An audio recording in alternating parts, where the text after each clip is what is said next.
Welcome to Strange and Scary Story Talk. I'm Heather Nani, and tonight we're talking about the Victorian tradition of telling ghost stories at Christmas time.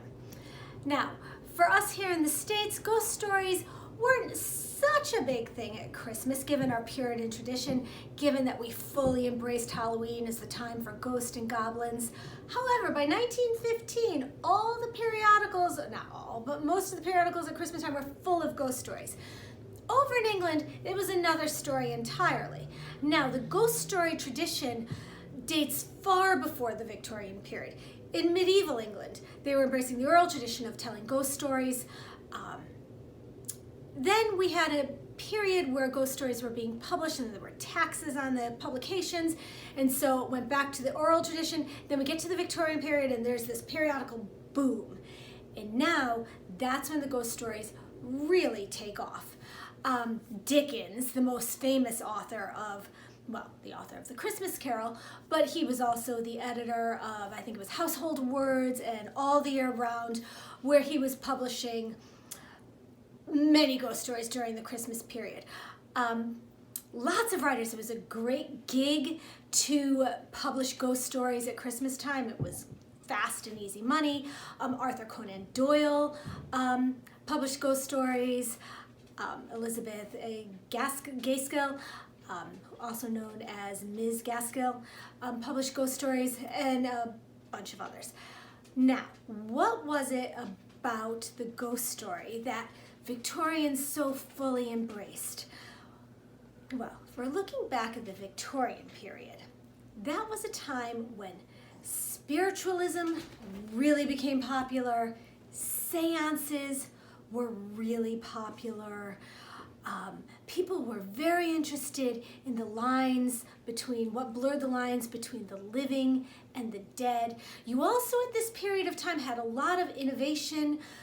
Photography was accessible, available. People photographed the dead before they buried them. There seemed to be a fixation on death. It wasn't uncommon for people to picnic in cemeteries. And so there was this embracing of this culture of the dead. Now, in addition to that, let's think about entertainment back in the 19th century. There's no television, there's no radio. What you do is you tell stories. And at Christmas time, that seemed to be the time to tell the ghost story. But let's think on that. At Christmas time, we're talking about the darkest days of the year. We're talking about a period that's steeped in tradition. You have the pagan tradition of the winter solstice. We have this grand religiosity with the birth of a savior. It's a time when people are reflecting on their past. It's that benchmark each year.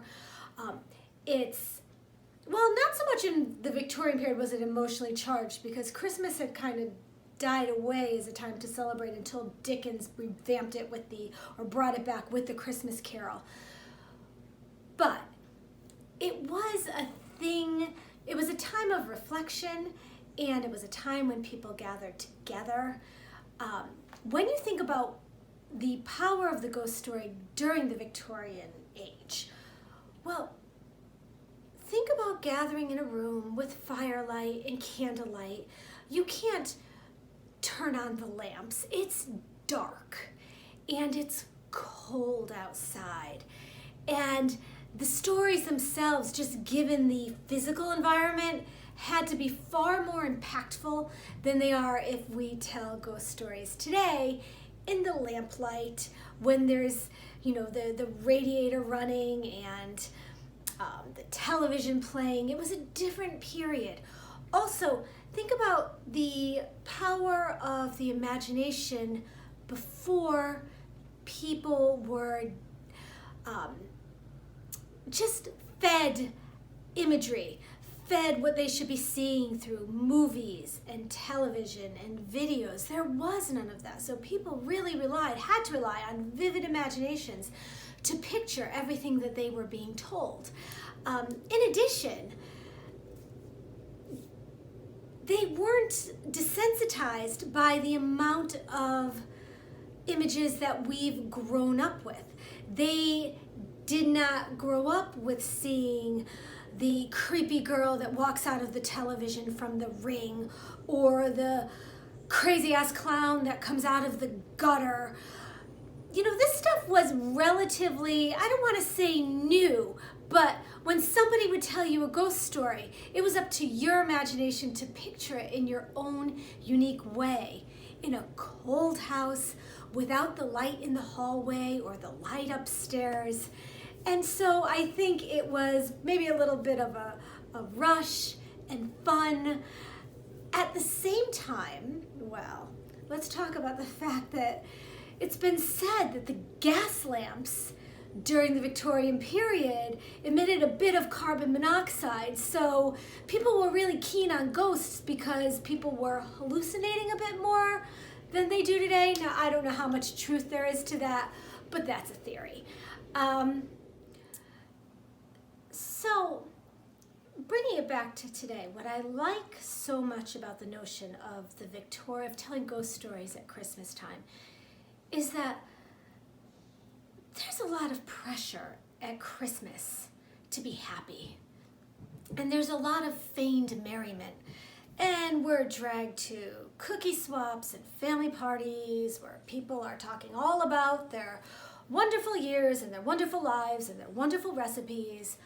But for those of us in the world that maybe haven't had such a great year, and maybe haven't had such great lives but don't want to be alone at Christmas time, the gathering to tell ghost stories is something that brings people together and yet removes that loneliness, and yet you can talk about something, although fantastical, real, in that we're dealing with not necessarily usually the darker side of life, but things that aren't always jolly, and maybe there's some comfort in that.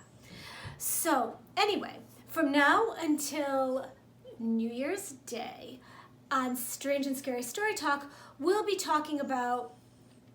reading ghost stories, traditional ghost stories. The first one we're going to read is Elizabeth Gaskell's Old Nurse's Story. And you can find that online. It's readily available. So go ahead and read that so that for the next show we can gather here, we can talk about it. And maybe in the meantime, you can think about getting a few friends together and having a few cocktails or tea and a little bit of food, and you can talk about your ghost stories.